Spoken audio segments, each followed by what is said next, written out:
Okay, the rule is if a tank enters a hex with a minefield, it is automatically immobilized. So it is not, unfortunately, destroyed. So let's see, I don't know if I have a marker for immobilized. Let me check.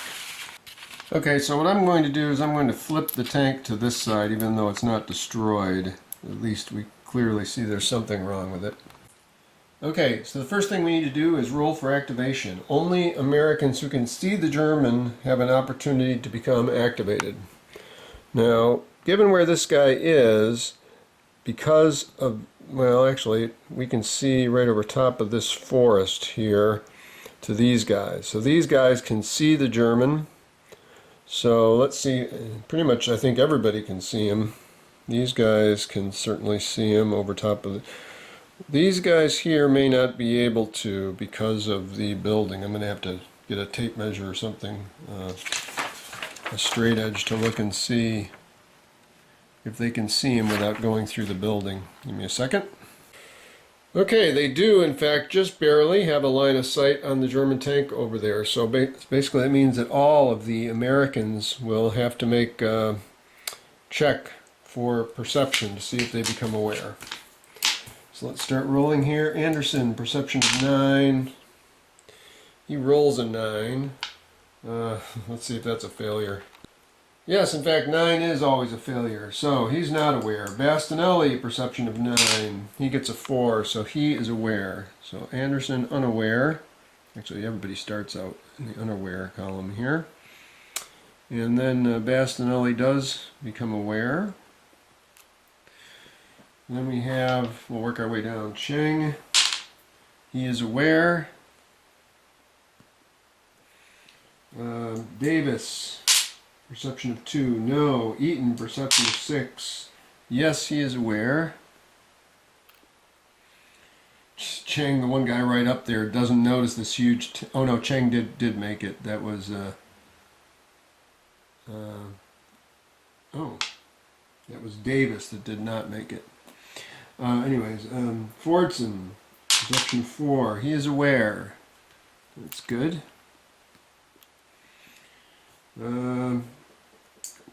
Gopher, 1. Amazing. He's aware.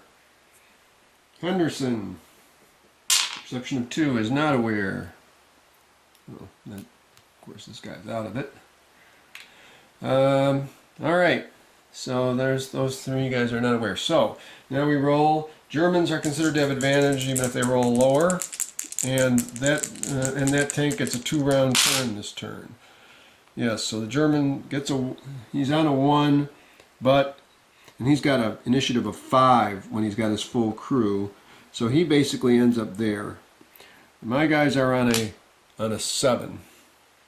So 7 on the disadvantaged side here.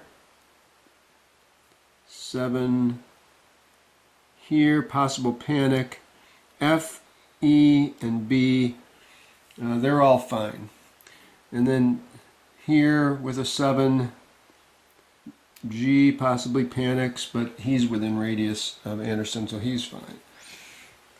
Okay, so basically all those guys are within 2 hexes of Anderson, so they're all okay. Now, let's see, there's no random event this turn, and now we have to start off with the Jagdpanther. So it says, let's see, let me move this out of the way. So the Jagdpanther enters open. So the commander's got his head out the hatch, trying to see what's going on. You'd think a mine going off underneath the tank would cause him some trouble, but there's no special rule for that. I guess the mine's not strong enough to really do much more than knock off a tread.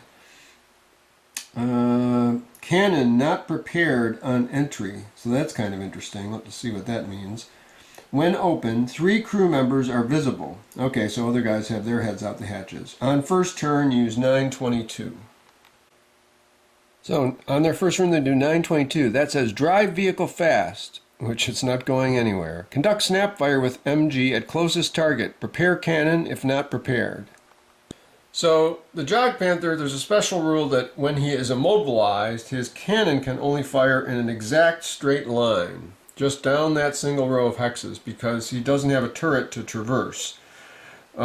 His bow machine gun, which is, has a little bit of a port, does have a sort of a normal field of fire, which extends. You start here and then you spread out this way. So unfortunately, he will be able to shoot his bow machine gun here, and he can load his cannon for whatever good that's going to do him. So the bow machine gun is going to fire at Cheng at a range of 2.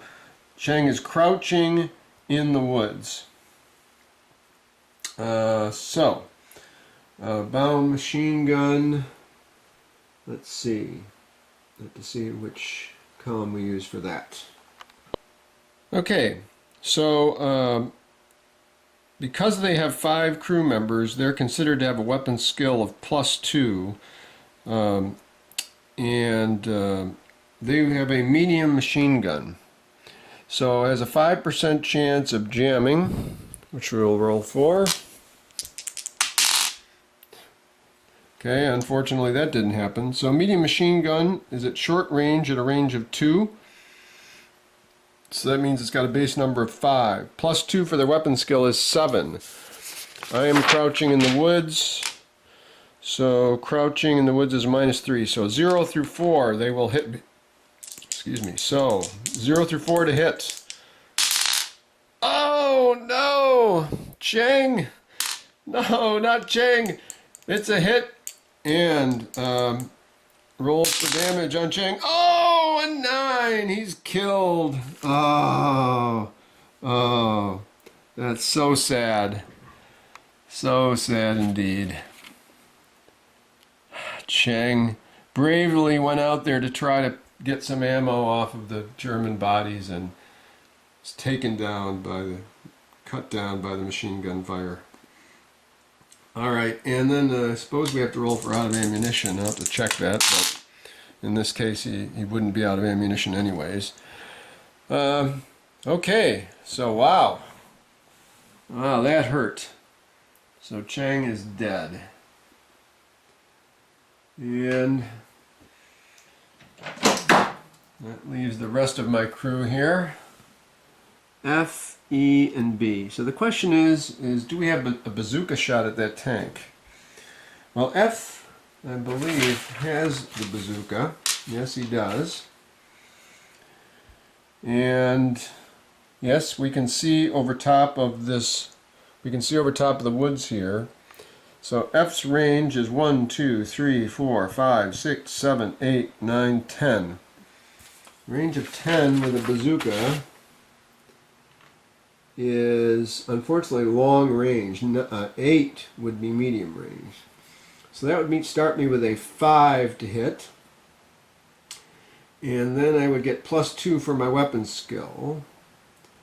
So actually that would start me with a 3 to hit. So +2 for my weapon skill would give me a 5. Now the question is how do we want to do this? I guess the bazooka could really hurt the guys who are sticking their heads out of the turret and so forth, if a tank hits a bazooka or gets hit by a bazooka. So probably firing with the bazooka first seems like that would be a good idea. So I need a 0 through 5 to hit with the bazooka. And I will take a stance change with Fortune and fall prone after I fire. Now, there is one question I have here, which is, should I try, if I was to try to sneak up and get like a side shot or a rear shot, would that give me a better chance of penetrating? So here's the information on the Jagdpanther, I guess would be the right way to say it, and the front, side, or rear. So that would be from the position I'm in, that would be a front attack, and it has medium armor if I hit the treads, heavy if I hit the body, which is pretty lightly, medium if I hit the mount, which I guess is the weapon mount since there's no turret, and then since it's open I have a chance of hitting the crew. So let's see.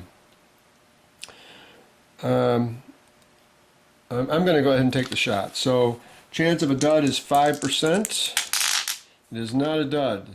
0 through 5 for a hit with F. Fortson with a 4. Fantastic.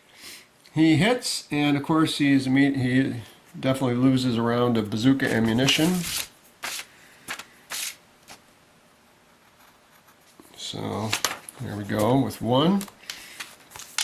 And now we have to roll for the hit location. So the tank is open. Rolling for hit location. A 4. Uh-oh. A 4 is a hit in the body, which requires a heavy penetration to get through. And rolling for penetration on the bazooka. To get a heavy penetration, I need an 8 or a 9 on this roll. An 8! Yes! Okay, let's see what that does. Okay, the answer is a penetrated tank is knocked out. So bam! I'm going to put that marker there just to show that that tank is toast. Great job, Fortson. I have to make a note of that on your squad record. So that's +3 more victory points for knocking out the tank. Actually, the funny thing is, in this scenario, I only need some small number of victory points to win. Once we get to condition 4 and I escape the map, I just need 5 victory points to win. It's interesting. I'm worried that all hell's going to break loose here soon. Because I've got 13 victory points right now. So let's see. So the tank is out of it. And again, we're back to operations. We have no Germans on the board. So Eaton has no ammunition. And Davis, well, he's got ammo, but he's got no spares. So I'm considering having both of them move up together to support each other and try to get some ammunition from some of these Germans. Gosh, this is nerve-wracking. We saw what happened last time. But I think that's what we need to do. We can't be sitting around here with no ammo at all. So, let me think about that a minute. D and E. Okay, so basically we can, who do we have here? So E hasn't done anything yet. He can take an action. D isn't even aware. Do I really want E to move up there on his own? That's the question. I could get him quite a ways up there on his own, so maybe that is a good thing to do. I guess that's what we'll do. So let's see, well, wait a minute. Eaton's the one with no ammo. So we'll take him an action for Eaton. He'll stand up and move 1, 2 to N17, and then M17, and then L17. Okay, and actually F, of course, did his action earlier. And then we have Bassanelli can take an action. Not quite sure what I want him to do. Do I want to send Henderson out there? I could make Henderson aware. And then I'd have to spend another one to actually give him an action to do something. Or I could just send Bastinelli out there to get some ammunition. He's got 2 turns right now, he could do something. How much does it cost him to climb out a window?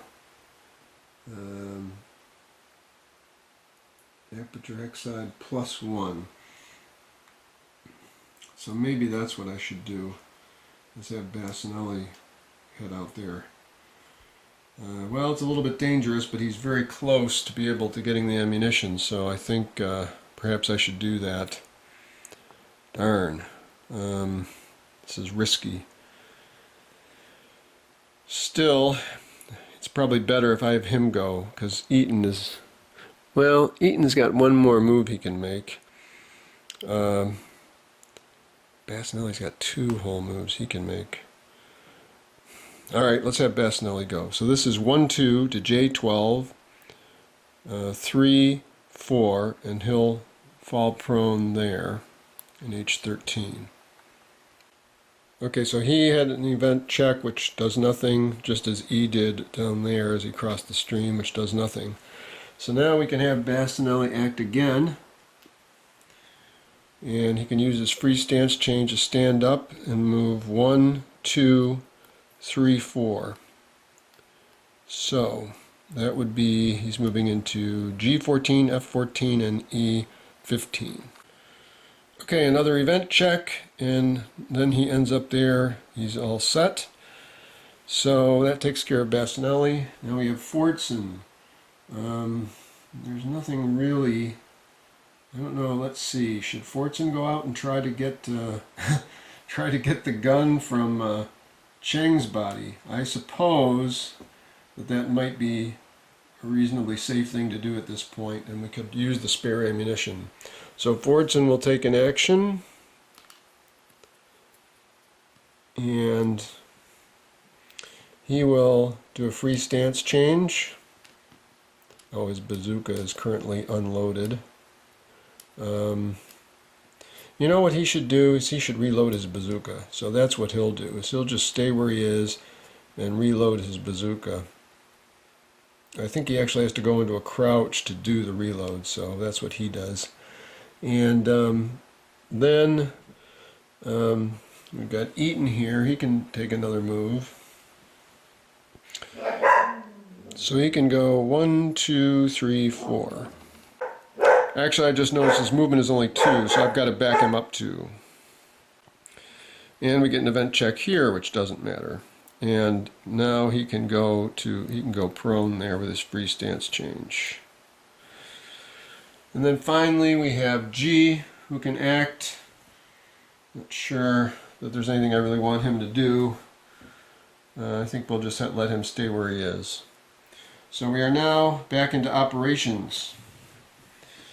So B will use operations to take from the German W some equipment.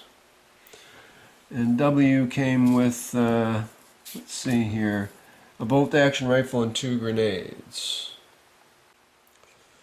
Okay, so that's all that Basinelli can carry, and then we'll just leave him prone here for the moment, and then we'll bring up Eaton.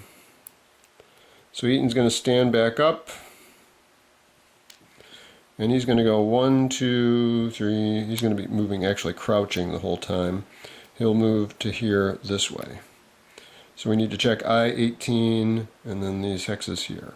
Okay, Eaton makes it there successfully, so he'll take the equipment from German T, which is a bolt-action rifle and 2 grenades. Okay, so now what we're going to do, we're going to have Basinelli. He'll move back here back to his original position. And let's see what we're going to do. Eaton is a rifle, and he has a bunch of grenades and no spare clips. So the question is, do we dare have him move up? And I'm really not sure. I guess since he's exposed right now, we'll take a chance and have him try to grab the machine pistol from the incapacitated German N here. So he's going to go to here, here, here, and there.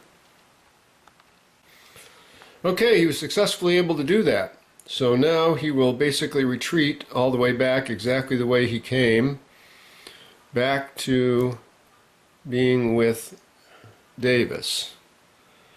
So that went well. Now the question is, do we want to send anybody else to try to pick up some ammunition? I feel like I should, just because the odds of running out are so high, and if more Germans come. So what I'm going to do is I'm going to have H move out this way, and he'll go out the window, he'll climb through the brush here, and then try to grab the ammunition from this German. So he's going to J12 through here to there. Let's see if that goes okay. And he's successfully able to do that. So he's going to pick up U's weapon, which was, let's see, U had a bolt-action rifle and 2 grenades. And then H will move back to where he started. By the way, I don't see myself going back for them, but, well, actually he could, he may as well have dropped his bolt-action rifle here. When,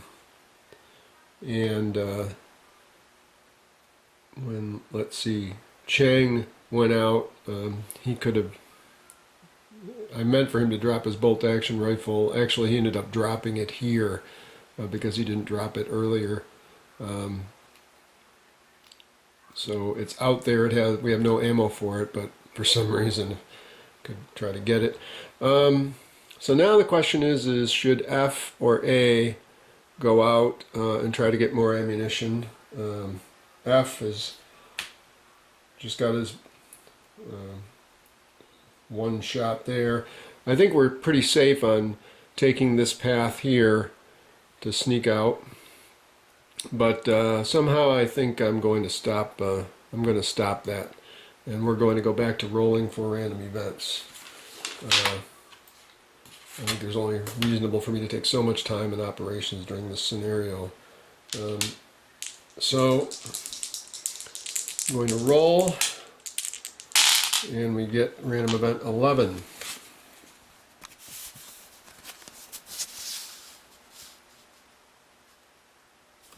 Okay, that was S5 715, which was the tank. So nothing happens there. Rolling again. We get 6.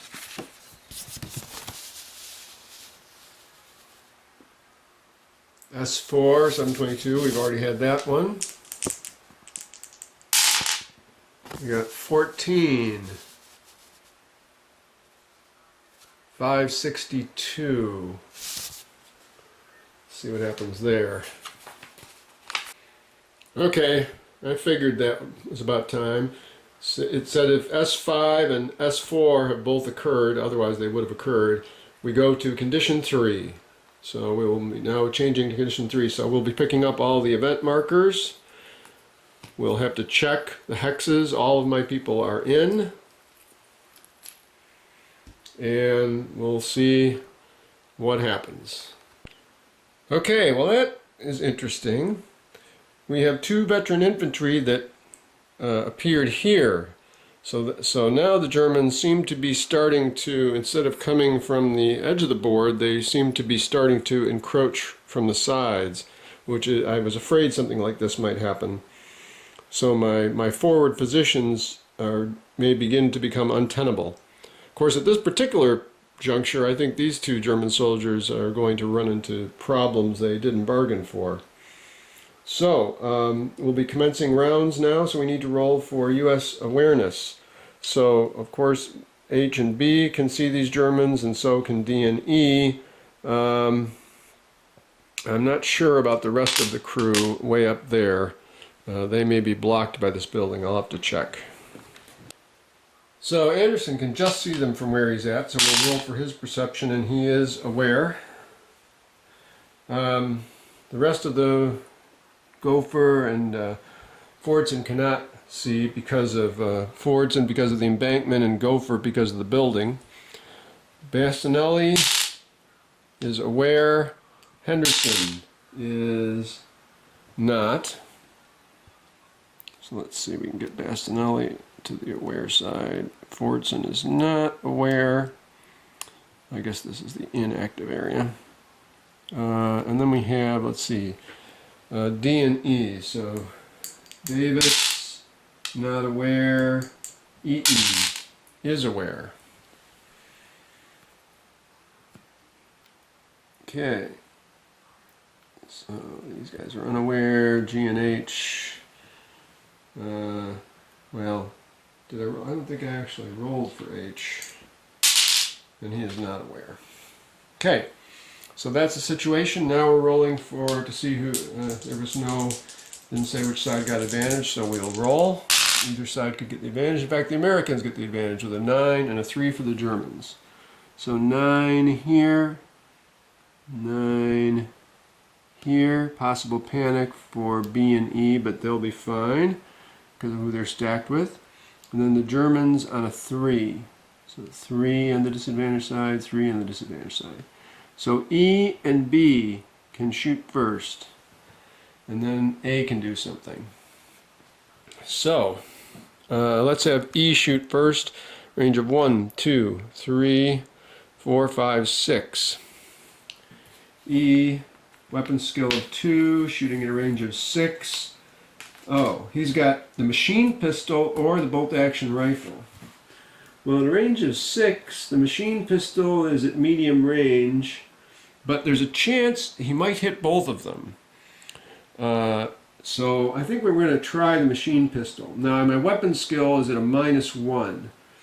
So I get a -1, so I get only a +1 for my weapon skill. So medium range, so I'm starting with a 4 with the machine pistol, and a 5 because of getting 1 for my weapon skill. They're standing in clear terrain, that's a +1, that's a 6, and I get automatic weapons fire +1 for each active target in the hex above 1. So that's 4, 5, 6, so that would be 7. So I have a total of 7 to hit. So I roll to see if my machine pistol jams. And 62 it does not. 0 through 7 to hit. A 7, he hits. Okay, roll for out of ammunition. We are not out of ammunition. Now the way this works is I roll damage for the first guy, and if my number is greater than 0, I can roll again for the next guy, and if I get a hit, or if I get a lesser number than the first guy's damage, then the second guy takes that damage. So we've got both, one German has a machine pistol, the other has a rifle. So I'm going to go for the German with the machine pistol as my primary target with a 7 to hit. Oh, actually I did hit, so I was rolling the damage. 4. So that is, machine pistol with a 4 is a wound. And then the other guy, a 5, so that does not affect him. So we wounded German X with the machine pistol. So he's wounded and falls prone and will not get a turn. And then we still have Q here. So X loses his turn. And that was E's first shot. Now we can have Bastinelli take a shot. Range of, so he's at a range of 1, 2, 3, 4, 5, 6, 7. And Bastinelli has an M1 and a bolt-action rifle. Oh man, 7. Almost in range to throw a grenade. Geez, I could have had Eaton throw a grenade too. I didn't think of that. If I was at a range of 6, I could throw a grenade, but I don't want to step out of the house. So we're just going to shoot. I think I'll shoot at the guy who's still standing. So bolt-action rifle for Bastinelli. Does not jam. Roll to hit. We said the range was, what, 1, 2, 3, 4, 5, 6, 7. So for bolt-action rifle, that is actually a semi-automatic rifle he's using. So that's medium range. So that is a 4. 5, 6 for his weapon skill. 7 for the guy standing in the open. So 0 through 7 to hit. And a 3 is a hit. Am I out of ammunition? Yes, I am. So Bastinelli marks off one of his. He's one of the few that has several spare rounds. And we roll for damage against German Q. Oh, 1. That's not too good. Semi-automatic rifle with a 1 is a panic. So Q will fall prone and not get to do anything. At the end of the round, actually, he falls prone, right? Let me check that. He may not fall prone just yet. Panic results.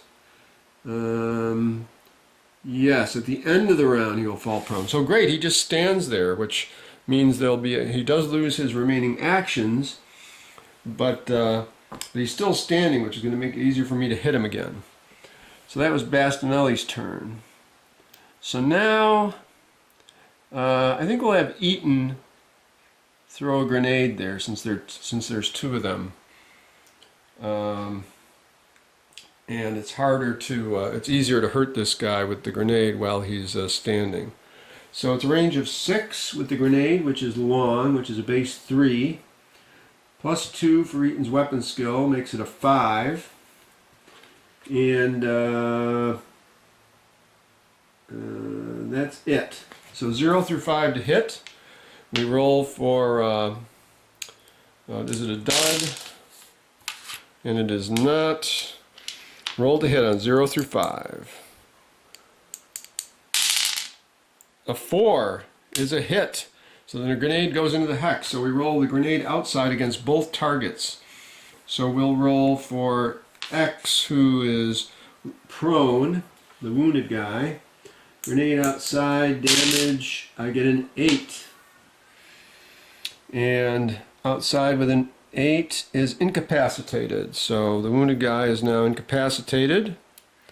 And now the standing guy, Q, roll for his damage, a 6. And grenade outside with a 6 is wounded, if not prone. So he does get wounded. So we wounded Q, who falls prone. Fantastic. And that was a grenade expended by Eaton. Okay. And then we have Bastinelli can take a shot at the wounded guy.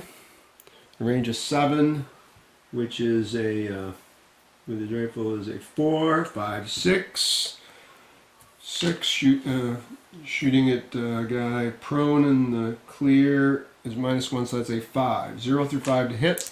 Roll for jam. No. 0 through 5 to hit. 6. He misses. Roll for out of ammo. No, he's not out of ammo.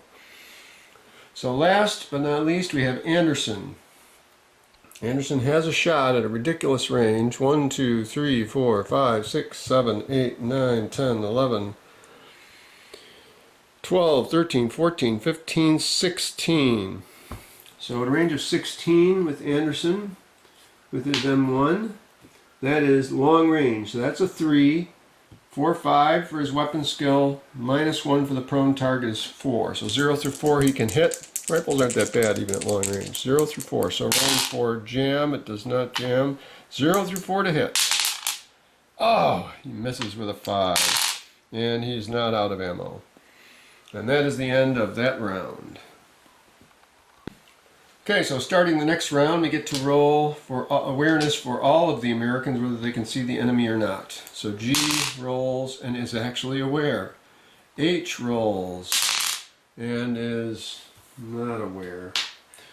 And Davis rolls with a 5. He's not aware. Davis could really use some better perception. And finally, Fordson with a 3.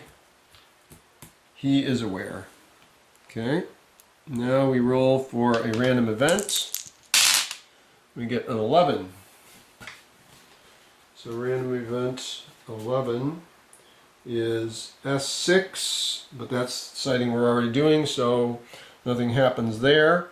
Now we roll for Germans get advantage with a 5 against Americans with a 2. So 2,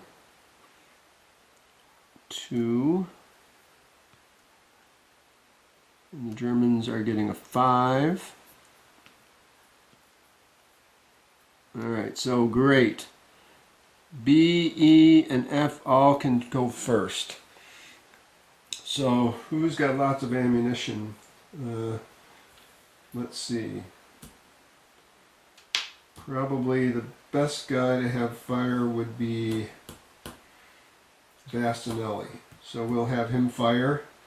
In a range of 7, so he's at medium range. So that's 4, 5, 6. Target is prone, so that is a 5. Roll for jam, no. 0 through 5 to hit. Oh, he misses. Rolls out of ammo. Yes, he is. So he's down to his last clip that's in his gun. So then we'll try with Eaton. He's at a range of 6, so he's got one better chance. So that's 5, 6, 7, 0 through 6 to hit. Rolls for jam. Eaton is using, actually he's using a captured, he'll use the captured bolt action rifle here. So, because there's no point in spraying to kill the guy who's already incapacitated with the submachine gun. So he does not jam with his rifle. However, he's only got a weapon skill of +1 instead of +2 because of the captured weapon. So 0 through, let's see, 5, 6, so 5, 0 through 5 to hit. A hit! And rolls to be out of ammo. He's not. And rolling for damage. Oh, 0. Panicked. So Q panicked, and by the way, X of course is actually out. Oh, and jeez, look at this, 2 more victory points I forgot to chalk up for that. And now, and I just want to note here, we've got just mark off here. So German. There. For Basinelli got experience, and Eaton.